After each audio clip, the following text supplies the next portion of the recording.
Hey there guys, I'm Jon Campea. Welcome to my movie vlog, and this is my quick review of the brand new Star Wars film, Solo, A Star Wars Story. I'll be honest with you, I hate the A Star Wars Story name, so I'm just gonna call it Star Wars Solo. This is a true origin film as we meet Han Solo, this young guy in the shipyards of Corellia, how he moves on to go off-world, how he meets Chewbacca, how he meets Lando Calrissian, how he goes from that kid living in that rough world to becoming the Millennium Falcon piloting, swashbuckling scoundrel that we know and love, Han Solo. All right, let's first talk about the things that I really like about this movie. First of all, in the grand picture of things, and I think I tweeted this out when I first came out of the world premiere of it, I said this, as much as I love Rogue One and as much as I really like The Last Jedi, the fact of the matter is those are two very kind of heavy films. And I said, after the heaviness of Rogue One and The Last Jedi, Star Wars Solo is just a great palate cleanser. It is just a pure fun adventure movie, and you got that sense of them right as soon as the movie started.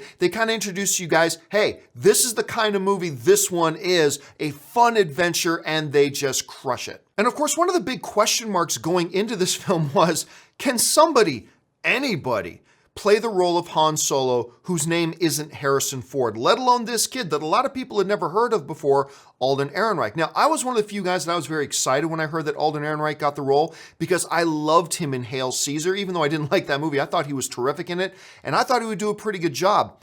But even I didn't think he would do this good of a job. He doesn't just come in and play Han Solo. He becomes Han Solo. He becomes that era's Han Solo. And really, you just got to take your hat off to him because really, if he doesn't convince you, if Alden Ehrenreich doesn't come in and convince you that he's Han Solo, almost nothing else that they do, even do well in this movie, would work. It would all kind of crumble under the weight of that.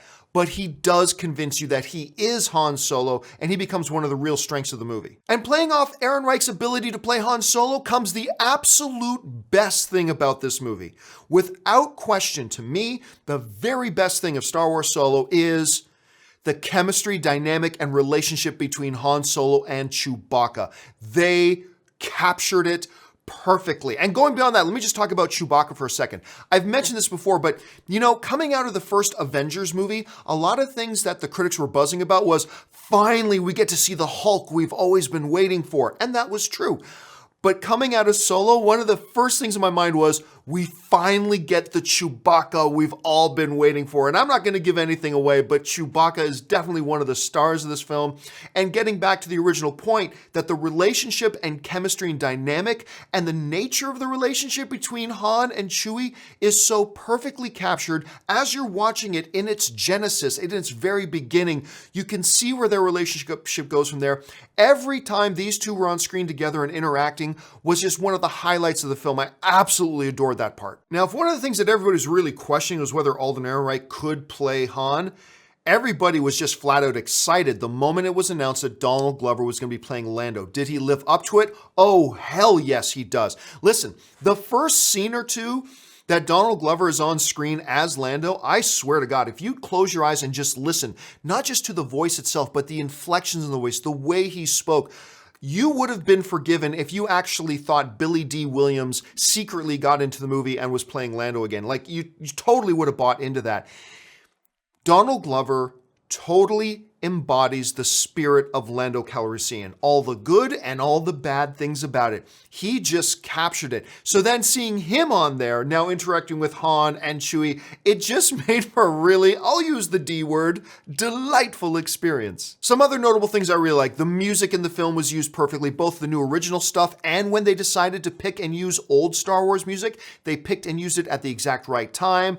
The whole event, the flying action and adventure, the gunfights, the heist, the supporting cast in this film was very strong. Like, we don't even have time to go into Woody Harrelson, Thandie Newton, Jon Favreau, and all the other supporting, Paul Bettany as the main villain in the film. Like, there's just a lot of really good, solid elements to this movie. However, that's a good segue for us to go into some of the negative things. And Solo is not a perfect movie.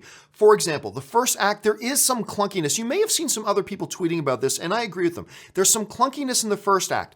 Yes, later in the film, you see how a lot of that stuff was necessary to set up what comes later, but still they probably could have told a smoother way. Now, a lot of that might have to do with the big massive transition between losing their original directors and then bringing in Ron Howard and like reshooting like 80% of the movie. That might attribute to that, but still, as a film fan, I'm watching it. There was some clunkiness. Some of it in the opening act could have been a little smoother. Now, where a lot of really good movies also then stumble is not the third act, but the last part of the third act. And I found that the last part of the third act, again, like the first act, was a little bit clunky. Like, it didn't feel as smooth or as polished as the vast majority of the rest of the film did. Don't get me wrong, the ending's a good ending, and there's actually a terrific little bit at the end that could be a big spoiler, so I'm not going to mention it. But again, getting into that conclusion of the film, like a lot of other films, they seem to stumble a little bit coming across the finish line.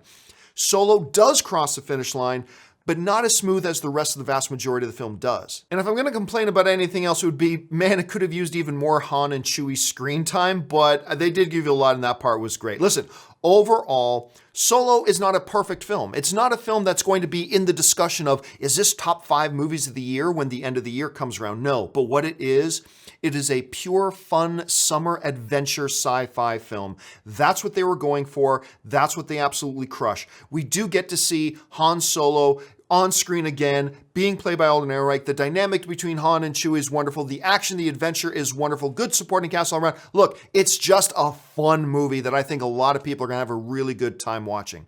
The question is, what have been your expectations going into Solo? Are the reviews you're hearing lining up for what you were thinking? Do they sound better than you were hoping? Do they sound worse than you were hoping? Jump into the comments section and let me know your thoughts. And listen, guys, while you're here, why don't you take a quick second, click that subscribe button, become a subscriber to my YouTube channel. Make sure you follow me on Twitter, simply at Jon Campea.